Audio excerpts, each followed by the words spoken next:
자, 오늘 이제 3학년 역사, 이제 본격적인 수업은 첫 시간이죠. 저번 시간에 오리엔테이션을 했고, 자, 이번 시간은 이제 본격적인 이제 교과서 내용 들어갈 건데, 자, 이제 선생님은 여러분들한테 교과서 내용을, 여기 지금 보면은 교과서에 많은 내용이 적혀 있죠. 이 교과서를 문제집 같이 이렇게 정리를 해줄게요. 그러니까 여러분들이 교과서를 좀 시험에도 대부분이 이제 교과서에서 나오니까, 교과서를 한번 집중적으로 읽어보고 이렇게 문제집 같이 따다닥 정리해서 읽어보고, 어쨌든 이게 문제집 같이 구조화 내가 시켜줄 건데, 이제 지금 보면은 무슨 말인지 모를 거예요. 근데 이제 선생님이 내용 하나하나 설명해주면서 정리해주면, 아, 이게 이런 말이구나, 그래서 선생님이 여기다 이런 글씨를 썼구나 라는 거를 아마 알게 될 거예요. 자, 그러면은, 자, 그래서 문제집 같은 경우는 여러분들이 보조하는 용도로만 쓰고, 일단 교과서 내용을 지금같이 이렇게 구조화시켜서 정리를 하고, 문제집은 만약에 정 필요하다면 보조하는 용도로 그렇게 쓰는 걸로 합시다. 자, 그러면 일단 먼저 12페이지. 흥선대원군이 집권했다.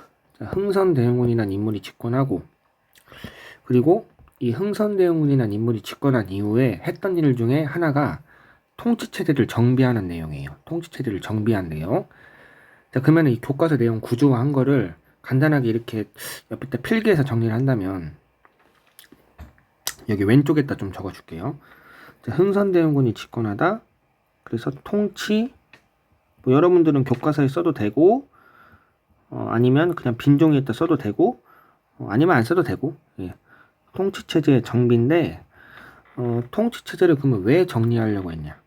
통치체제를 정비하려고 했던 배경, 통치체제를 정비하려고 했던 이유가 무엇인가? 그 통치체제를 정비하려고 했던 배경, 바로 여기 나와 있죠.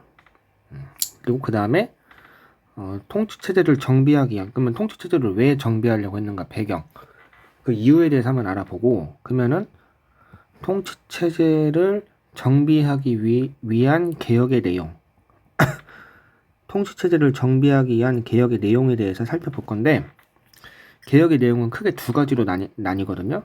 크게 두 가지인데, 첫 번째가 왕권의 강화, 두 번째가 민생의 안정. 이 두 가지고, 그 다음, 자, 그래서 이 내용을 이제 한번 살펴보도록 하고, 자, 그러면 흥선대원군이 통치체제를 정비를 해서 나름대로 의미가 있을 거 아니에요. 그 의미나 의의가 무엇인가. 나름대로 뭐 의미가 있었다. 근데 어떠한 의미가 있었냐. 한번 그 내용을 보도록 하고, 자, 하지만 한계점도 있었다. 그 한계점에 대해서도 한번 살펴보도록 합시다. 자, 먼저 그러면은 첫 번째, 흥선대원군이 여기 통치체제를 정비했는데, 그러면 통치체제를 도대체 왜 정비하려고 했는가? 통치체제를 정비를 왜 하려고 했는가? 그 배경을 한번 봅시다. 여기다 이제 배경이라고 이렇게 해준 다음에 배경이라고 선생님이 써준 거 같이 똑같이 써주면 되고요. 여기 배경 있죠? 배경? 이 배경. 자, 이 배경 이제 할 거예요, 이거. 자, 그래서 여기다 배경이라고 줬고, 자, 그럼 배경은 무엇인가? 자, 배경. 첫 번째, 세도 정치로 왕권이 약화되었다. 두 번째, 밖으로는 이항선이 출몰하는 등 두 번째, 서양 열간의 침략적 접근이 계속되어 위기감이 고조되었다. 자, 그래서 이제 이 두 가지인데, 자, 그러면은 한번 봅시다. 그 흥선대원군이 집권한 다음에 통치체제를 정비하려고 했던 배경, 이유, 첫 번째, 세도 정치로 인해 왕권이 약화되었다. 그러면 이 세도 정치라는 게 무엇인지 이제 봐야겠죠? 이 세도 정치라는 게 무엇인가? 이 세도 정치할 때 이 세라는 것, 이 세도 정치에 이 세는 무엇이냐? 바로 세력을 말해요. 세력. 도는 길도자. 그래서 세는 세력을 말하는 거고, 도는 길도자, 길을 말하는 건데, 이거는 이제 무슨 말이냐면, 간단히 말하면 어떠한 세력을 가진 가문이 그 시대의 길을 좌우한다. 세력을 가진 가문이 그 시대의 길을 마음대로 좌우한다. 한마디로 말하면 세력을 가진 가문이 그 시대의 모든 것을 좌우한다 라는 뜻이에요. 자, 그 세도 정치 간단히 이제 생각합시다. 세력세 길도자. 세력을 가진 가문이 그 시대의 길을 좌우한다. 길을 좌우한다. 즉 세력을 가진 가문이 그 시대의 모든 것을 좌우한다. 자, 그러면은 여기서 말하는 세력을 가진 가문이라는 건 도대체 어떤 가문을 말하는 거냐? 바로 세력을 가진 가문이라는 거는 바로 우리 안동 김씨를 말하는 거고요. 자, 그래서 여기 이제 나는 이제 이렇게 썼는데 여러분들은 여기 아래다가 여기다 이렇게 적어줘도 되고요. 자, 그래서 세력을 가진 가문이 그 시대에 모든 걸 좌우한다. 여기서 말하는 세력을 가진 가문이라는 거는 바로 안동 김씨를 말하는 거고요. 자, 그래서 안동 김씨 가문이 대략 한 60년 정도 권력을 잡고 60년 정도 권력을 잡고 왕을 무시하고 백성들을 수탈하면서 국정을 농단했다는 게 바로 세도 정치를 말하는 거예요. 세도 정치. 세력을 가진 가문이 그 시대의 모든 것을 좌우한다. 여기서 말하는 세력을 가진 가문이라는 것은 안동 김씨를 말한다.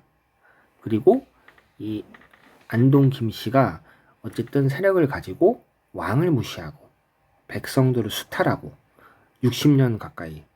자, 그래서 이 조선이란 나라가 큰 혼란에 빠졌다. 자, 그리고 이제 밖으로는 이양선이 출몰했다고 하는데, 자, 이렇게 해주는 게 좋겠네요. 자, 여기다가 두 번째, 밖으로는 이양선이 출몰하는 등 서양에게 침략 사건이 계속되었다. 여기서 말하는 이양선이라는 게 이제 여러분 궁금하죠? 이양선. 여기서 말하는 이라는 거는 다르다. 우리 뭔가 이질적이다. 그런 말 있잖아요. 이질적이다. 나하고 좀 뭔가 다른 것 같다. 자, 그래서 여기서 말하는 이는 다르다. 양이라는 거는 이제 모양을 뜻하는 거고, 선은 배를 말하는 거죠. 선은 배. 자, 그래서 여기다 간단히 적어준다면 이양선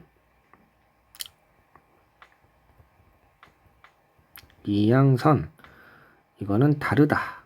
뭔가 이질적이다. 양은 모양, 선은 배. 우리 배 할 때 선박 그러잖아요. 선박. 그래서 모양이 다른 배가 바로 이양선을 말하는 거죠. 자, 그래서 모양이 다른 배. 우리나라하고 모양이 다르다는 거예요. 보통 우리나라나 중국이나 일본 이러한 뭐 동양의 배들을 보면 나무로 만들었잖아요. 나무로 만들었는데 여기서 말하는 이제 이양선이라는 거는 서양의 배를 말하는 건데 이 서양의 배는 우리하고 좀 모양이 달랐나 봐요. 모양이 달랐대요. 어떤 식으로 모양이 달랐냐? 우리는 나무로 만들었는데 여기는 쇠로 만들어 가지고 뭔가 시커멓게 만들었대요. 시커멓게. 자, 그래서 생전 듣도 보도 못한 배가 조선 앞바다에 자꾸 출몰하니까 자, 이제 이렇게 생겼거든요. 이렇게 생겼는데 이게 조선의 배하고는 완전 이제 그 시대의 조선의 배하고는 좀 많이 달라 보였거든요. 뭔가 시커멓고 모양도 상당히 크고 뭔가 단단한 쇳덩어리로 만들었고, 자, 그래서 이전에 우리나라에서 보던 배하고는 뭐 우리나라나 중국, 일본에서 보던 배하고는 완전히 틀린 배였어요. 뭐 지금으로 치면 UFO라고 생각하면 될 것 같아요. 자, 그래서 우리 막 UFO가 계속적으로 지속적으로 우리 한반도 하늘에 출몰한다고 생각해봐요. 우리 대한민국 하늘에 출몰한다고 생각해봐요. 상당히 좀 혼란스럽겠죠?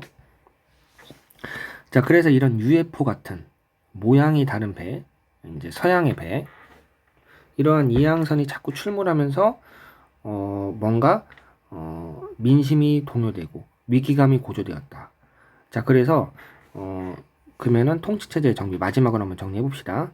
왜 통치체제를 정비하려고 했느냐?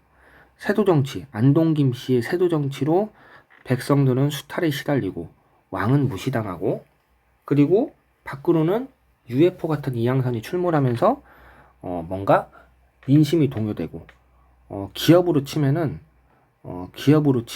어떠한 하나의 기업으로 치면은 부도 상태에 빠진다는 거예요. 부도 상태에 가는 부도 상태까지 갈 수 있는 위기감이 고조되었다.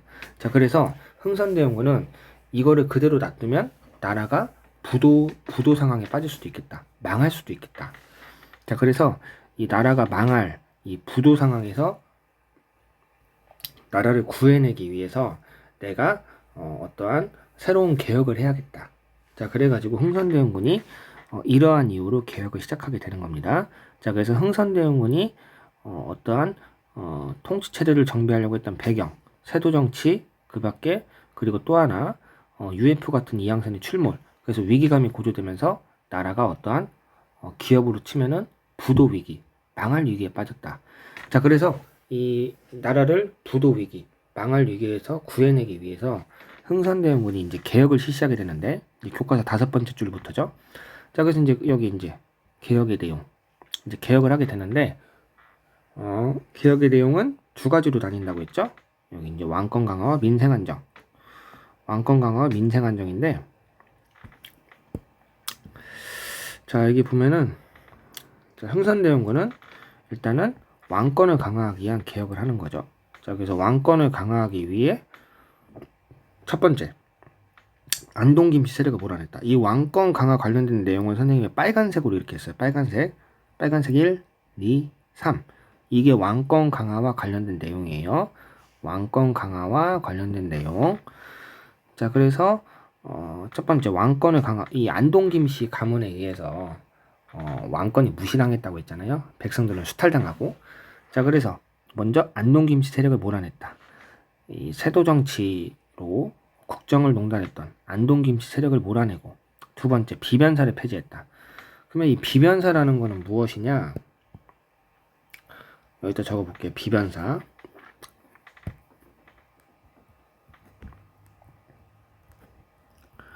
비변사는 대비한다. 무엇에 대비하냐? 이 변방.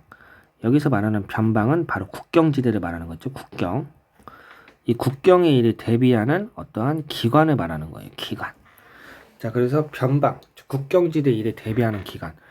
뭐 국경의 상황, 변방의 상황에 대비한다는 거는 뭐겠어요? 뭐 적들의 침입이라던가 그런 것에 대응하기 위해서 만든 기구였거든요. 자, 그래서 이제 적들의 침입에 어떠한 그 변방지대, 이 국경지대에 어떠한 그 적들의 침입에 효율적으로 대응하기 위해서 만든 게 비변사였는데, 이 비변사가 그럼 뭐가 문제가 됐느냐? 이 비변사가 우리 임진왜란 알죠? 임진왜란. 그 도요토미 히데요시에 일본이 쳐들어온 임진왜란. 그때 이제 우리 활약했던 장군 이순신 장군이 있고요. 그 다음 뭐 임진왜란, 그리고 병자호란 같은 거. 그 남한산성이라는 영화 있어요. 그 이병헌이 이렇게 주연하고, 뭐 김윤식인가? 그 사람이 주연한 남한산성이라는 영화. 그 영화 이렇게 보면 좋을 것 같고요.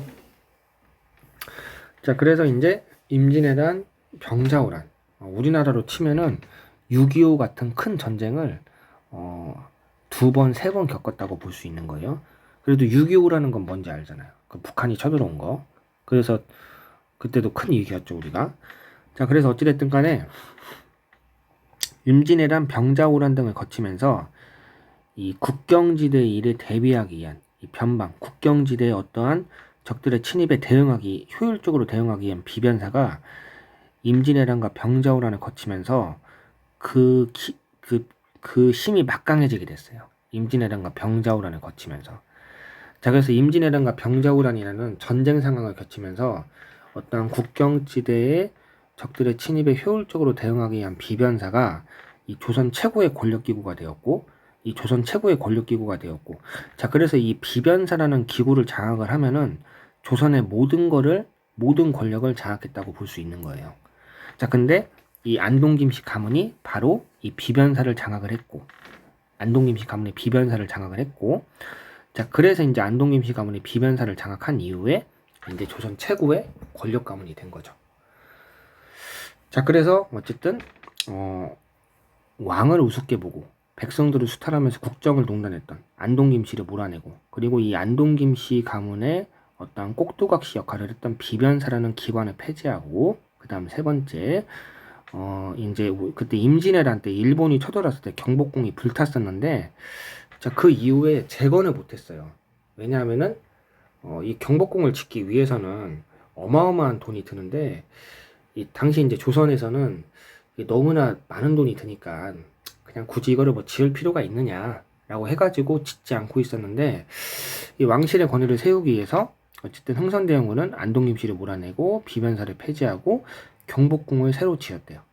이 불타버린 경복궁을 다시 재건을 하기 위해서 이제 토목공사를 시작했는데, 근데 아까도 말했지만 임진왜란 이후에 불탄 이 경복궁은 사실 그동안 돈이 없어가지고 못하고 있었거든요. 짓지 못하고 있었는데, 뭐 이때라고 뭐 다를 게 있겠어요? 이때도 당연히 돈이 없었겠죠. 자, 그래서 없는 돈을 마련하기 위해서 원납전이라는 거를 징수를 하고 당백전을 발행해서 혼란을 초래하였다. 이게 흥선대원군의 어떻게 보면 결정적인 실책이라고 볼 수 있죠. 그럼 원납전은 무엇이냐? 여기 나와 있죠. 원납전. 자, 경복궁 중건을 위해 거둔 기부금. 기부금이라는 건 내가 원해서 내는 거잖아요. 경복궁 중건을 위해서 원하면 납부해라. 원하는 사람만 납부해라. 여기서 원하는 사람만 납부해라. 원하는 사람만 납부하는 동전이 바로 원납전이에요. 원하는 사람만 납부하는 동전이 원납전. 그래서 기부금이었죠. 한마디로 기부금이었는데, 자, 원하는 사람만 납부하는 게 아니라 이제 경복궁을 짓는데 말했잖아요. 그동안 돈이 없어서 못 짓는 거였다고. 자, 그래서 뭐 이때도 돈이 없었겠죠, 당연히. 기부금이라고는 했으나 실제로는 강요되었다. 기부금이라고는 했으나 실제로는 강요되었다. 자, 그래서 이 원납전이라는 것이 원하면 납부하라는 거였는데, 이게 강요가 되면서 원망하면서 납부하는 그러한 동전이 돼버렸대요. 자, 그래서 원납전 처음에는 이제 원하는 사람만 납부해라 라는 기부금이었으나, 사실 경복궁을 짓는데 많은 돈이 들다 보니까 이 기부가 강요돼서 나는 내기 싫은데 기부가 강요돼가지고 이렇게 원망하면서 납부하는 그러한 걸로 바뀌었다. 그래서 이 원납전이라는 것 때문에 흥선대원군이 민심을 조금씩 잃기 시작해요. 이때까진 좋았는데, 안동김씨를 몰아내고 비변사 폐지한 건 좋았는데. 자, 그리고 이제 당백전이라는 걸 발행했는데, 이 당백전은 또 뭐가 문제냐고 여기 나와 있죠. 당백전을 왜 발행했느냐? 이 원납전이라는 걸 받았는데도 돈이 부족한 거예요. 자, 그래서 이제 이 당백전까지 발행을 한 거예요. 원납전 가지고는 부족하니까. 자, 그래가지고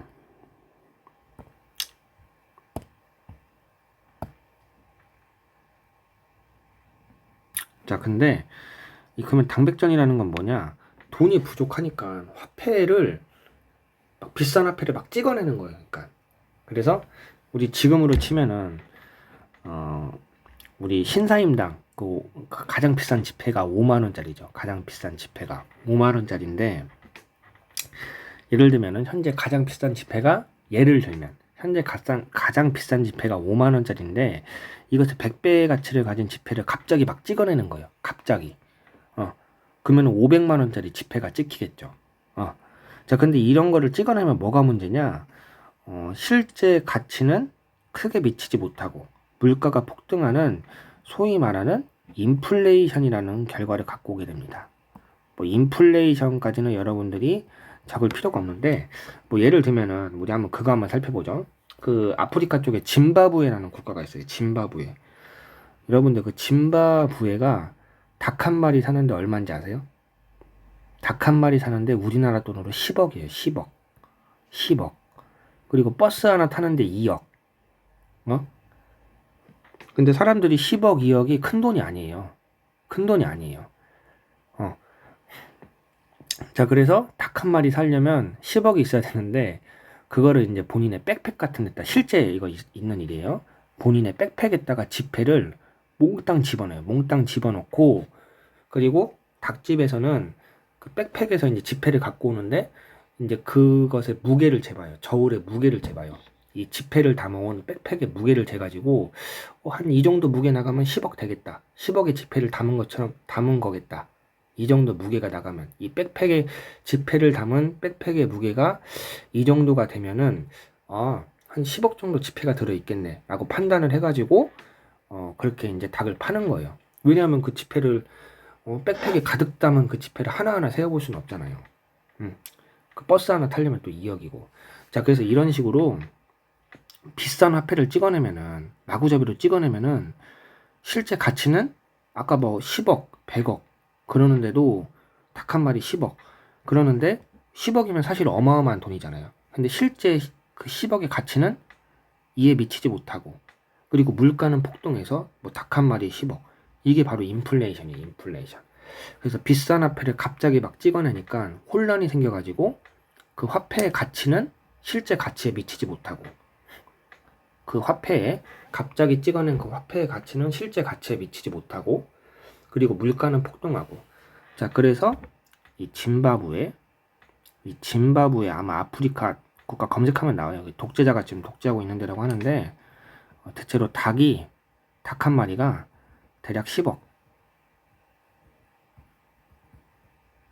이거를 생각하면 될 것 같아요. 이거를 생각하면은 뭐 충분히 여러분들이 이해를 할 것 같아요. 자, 그래서 어쨌든 이러한 것으로 혼란을 초래했다. 자, 그래서 이제 어쨌든 흥선대원군의 왕권 강화를 위한 세 가지: 안동김씨 몰아낸 거, 비변사를 폐지한 거, 경복궁을 중건한 거. 하지만 경복궁을 중건하는 과정에서 돈의 부족으로 인해 원납전, 당백전을 발행한 것이 큰 혼란을 초래했다. 뭐 이런 내용 이렇게 기억하면 될 것 같고요. 자, 그 다음 이제 왕권 강화 봤으니까 민생 안정 봐야겠죠. 자, 그래서 이제 민생 안정을 위해서 이 삼정의 문란, 이 삼정이라는 거는 맞아, 이건 먼저 말해야지. 서원을 먼저 정리했다. 여기서부터 이제 민생 안정에 관한 내용인데, 서원을 정리했다. 서원은 지금으로 치면은 이제 중등교육기관이라고 보면 되는데, 여기서 말하는 중등교육기관이라는 것은 중학교, 고등학교 과정을 포함해서 말을 하는 거고요. 자, 그래서 이 당시 서원은 이제 각 지방에 어쨌든 이 서원이라는 것은 각 지방에서 이제 있었던 중등교육기관, 중학교, 고등학교 그 중등교육기관으로서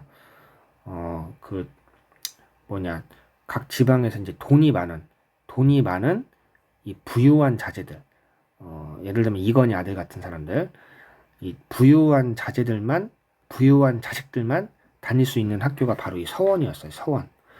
자, 근데 이 서원에 다니는 이놈의 학생들이 공부를 하라는 게 아니라, 이놈의 자식들이 공부를 하진 않고 백성들을 수탈하고, 지나가는 백성들을 때리고, 지나가는 백성을 성폭행하고, 그런 일이 비일비재했단 말이에요.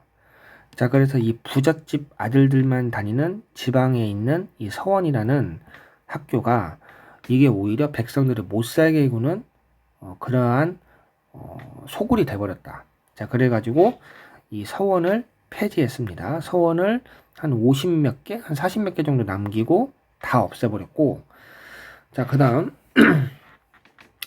삼정의 문란을 바로잡기 위해 호포제와 사창제를 실시했다. 삼정이라는 거는 세금 체계를 말하는 거거든요. 세금 체계. 삼정은 세계, 이 석삼자, 그 다음에 정은 세금 체계를 말하는 건데, 여기다 또 지우고 말한다면 이것도 지워도 되겠죠? 삼정이라는 거는 세계의 세금 체계.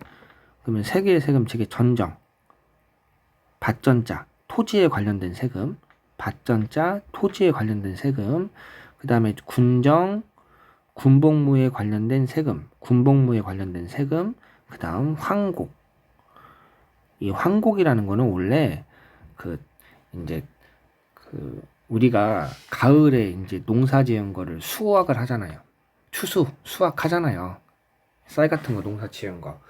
그래서 이제 그 추수한 농산물을 이제 쌀 같은 거를 가지고 이제 뭐 세금 내고, 그리고 이제 그것 가지고 이제 뭐 겨울 보내고, 그리고 이제 봄이 어느 정도 지나면 사실 이제 그때 추수한 식량의 대부분이 떨어지거든요.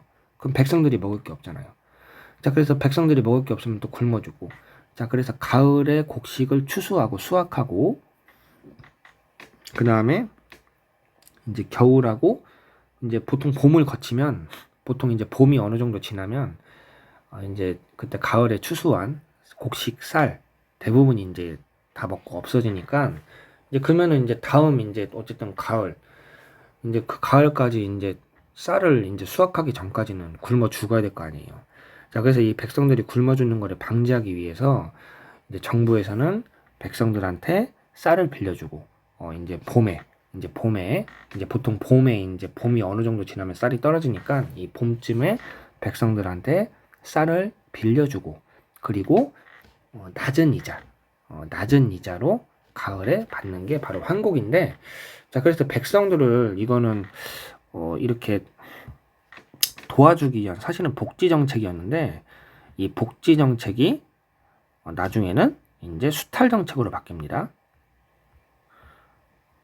이건 무슨 말이냐면, 예를 들면 내가 뭐 봄에도 쌀이 뭐 많이 남아가지고 뭐 이제 이후에 다음 뭐 가을까지 충분히 뭐 내가 버틸 수 있는데 억지로 쌀을 빌려줘요. 억지로 강제로 쌀을 빌려주고 그리고 아까 말했듯이 적은 이자를 받았는데 낮은 이자를 받았는데 높은 이자를 받아가지고 백성들을 수탈하는 수탈 정책으로 바뀌게 되는 게 환곡입니다. 환곡. 자, 그래가지고 이러한 세금 체계, 예를 들면은 뭐 토지 1결당 뭐 이렇게 쌀 사두를 받아야 되는데 뭐 토지 1결당 쌀 사두가 아니라 토지 1결당 쌀 막 400두를 받는다던가, 토지 1결당 쌀 사두를 받아야 되는 거를 토지 1결당 쌀 400두를 받는다던가. 그리고 이제 군정은 아까 말했듯이 군복무에 관련된 세금이라고 했잖아요. 보통 이제 조선시대 군복무는 15세에서 지워야겠다. 15세에서 60세 그 사이에 이제 군복무의 의무가 있단 말이에요. 근데 이제 그 당시는 이제 군복무를 하는 대신 보통 이제 포를 바쳤단 말이에요. 포.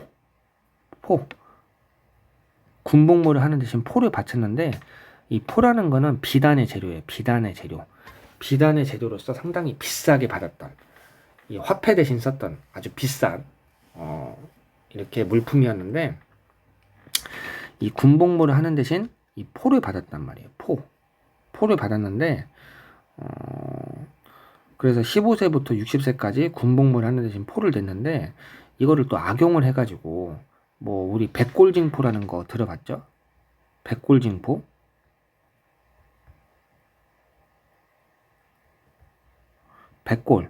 백골은 뭐 사람의 뼈를 말하는 거고, 이제 죽은 사람을 말하는 거예요. 한마디로 해골. 죽은 사람을 말하는 거 해골. 자, 이 백골, 죽은 사람한테도 포를 징수한다. 15세부터 60세까지만 살아있는 15세에서 60세까지가 군복무의 의무가 있고, 군복무를 하는 대신 이 포를 낸다고 했잖아요. 자, 근데 살아있는 사람만, 어쨌든 살아있는 사람 15세부터 60세까지인데, 이 죽은 사람한테도 포를 징수했단 말이에요.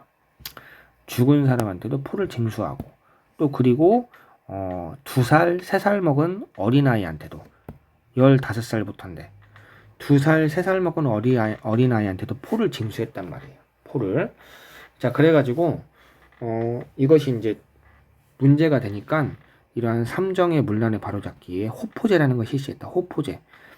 이 호포제라는 거는 이 군정의 문란을 시정하기 위해서, 군정의 문란을 시정하기 위해서, 이렇게 조그맣게 잘 적어줘요. 군정의 문란을 시정하기 위해서 이제 15세부터 60세까지 군복무의 의무가 있는 살아있는 이 남자들한테 포를 거뒀는데, 이제는 이 제도를 바꿔서 막 죽은 사람한테도 포를 걷고, 막 30살 먹은 애한테도 장부를 조작해서 포를 걷고, 30살짜리 아이를 15살로 장부를 조작해서 포를 거뒀다고요. 예? 그래가지고 이거 문제가 많다. 그러면 사람을 대상으로 걷지 말고 집을 대상으로 걷자. 이게 집호자인데, 이 어떠한 집을 대상으로 포를 걷자. 집을 대상으로 포를 걷자. 이게 집포자예요. 집포자. 자, 사람이 아닌 집을 대상으로 포를 거두면 뭐 각 집마다 이렇게 뭐 포를 거둬들이면 뭐 이게 15세든 60세든 상관이 없지 않느냐. 자, 그래서 집을 대상으로 포를 거둔 게 호포제. 그리고 양반 자제들은 사실 군복무의 의무를 면제를 해줬단 말이에요. 양반 자제들은 15세부터 60세까지의 남자라고 하더라도 양반 자제들은 군복무의 의무가 없었어요. 그러니까 포를 안 냈겠죠. 자, 근데 양반의 집도 이 호라는 거는 집을 뜻한다고 했죠. 각 집마다 포를 거뒀고 양반 집도 포를 내라 해서 그 당시로는 상당히 파격적인 정책이었죠. 그래서 호포제, 군정의 문란을 시정하기 위한 것으로서 각 집을 대상으로 포를 거뒀고 집을 대상으로 포를 거둔 거고, 그리고 이제 이 양반의 집도 포를 내게 했다. 그 다음 사창제. 사창제라는 거는 황곡의 문란을 시정하기 위해서. 황곡의 문란을 시정하기 위해서. 여기서 말하는 여기 있죠. 사창제. 마을 단위로 설치한 곡식태여기관. 국가가 운영하는 황곡과 달리 민간 자치의 형식으로 운영되었다. 자, 그래서 여기 여러분들이 사는 데가 지금 계양구 효성동 살고 있죠. 효성동. 그래서 효성동에서 창고를 하나 만들어요. 효성동에서 이 사사로울 창고창. 그래서 효성동에서 이렇게 창고를 하나 만들고 여기다가 쌀을 넣어요. 쌀을 이렇게 막 넣어놔요. 쌀을 넣어놓고 어려운 사람이 있으면 그 사람한테 쌀을 대여해주고, 그래서 마을에서 사적으로 창고를 만들어서 어려운 사람을 도와줘라. 마을 주민들이.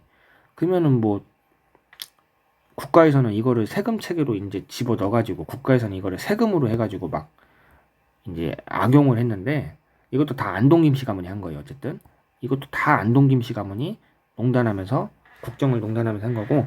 자, 어찌 됐든 간에 이거 황곡을 세금 체계로 집어넣어가지고 세금을 많이 뜯어내기 위해서 악용을 했는데, 세금을 많이 뜯어내기 위해서 악용을 한 건데, 이거를 마을 단위로 이렇게 사사롭게 창고를 만들어서 알아서 이렇게 한다면은 어떠한 부정이 없지 않겠느냐. 자, 그래가지고 사창제라는 걸 실시해서 마을에서 사적으로 창고를 만들어서 거기다 쌀을 집어넣고 이렇게 백성들을 도와줬다. 자, 그래서 이 두 가지의 개혁, 서원을 정리하고 삼정의 문란을 바로잡기 위해 호푸제와 사창제를 실시하였다. 그래서 민생 안정에 관한 내용도 봤고, 자, 그 다음 의 봅시다. 의미. 자, 그래서 이러한 흥선대원의 정책은 나름대로 그래도 정치기강을 바로잡고 민생을 그래도 나름대로 안정시키는 데 도움은 됐으나 조선사의 문제점을 근본적으로 해결하는 데는 한계가 있었다. 자, 그래서 조선사의 근본적인 문제점을 해결하는 데는 좀 부족한 면이 있었다. 자, 그러한 내용이고, 자, 이제 오늘 마지막 복수해 봅시다. 자, 위의 내용이 흥선대원이 어떤 계획에 속하는지 말해보자. 성원을 모두 허물라. 백성을 해치는 자는 공작을 다시는 용서하지 않겠다. 이거는 이제 민생 안정의 하나였던 서원 정리. 양반에게도 군포를 부과하라. 군역을 면제받는 자들 때문에 평민이 세금을 더 내는 것은 옳지 못하다. 자, 그래서 이거는 호포제를 말하는 거죠. 호포제. 자, 그래서 어떠한 그 사람이 아닌 집을 대상으로 예를 들면 가옥마다, 아파트 뭐 이렇게 각 호수마다 세금을 걷는 거예요. 각 호수마다, 각 집마다 세금을 걷고, 그리고 양반 집도 예외는 아니었다. 그래서 양반도 세금을 내야 된다. 그런 거고, 황곡을 폐지하라. 이거는 바로 사창제를 말하는 거겠죠. 자, 그러면은 이제 어느 정도 정리가 됐죠? 배경. 왜 그 통치체를 정비하려고 했는가? 세도정치, 이런 거, 이양선 출몰, 개혁의 내용, 왕권 강화. 빨간색 하나, 둘, 셋. 그다음 민생안정, 서원정리, 삼정의 문란을 바로잡기에 호포제와 사창제 실시 같은 거. 나름대로 정치기강을 바로잡고 도움이 됐다. 하지만 한계, 근본적인 문제 해결책은 아니었다. 자, 그래서 이제 선생님이 오늘은 여기까지 하고, 이제 구글 클래스에 과제가 올라와 있으니까, 그 구글 클래스에 있는 과제를 해야, 이제 출결이 인정이 되니까, 자, 이제 오늘은 여기까지 할게요. 자, 여러분들 고생 많았고, 우리 다음 시간에 봅시다.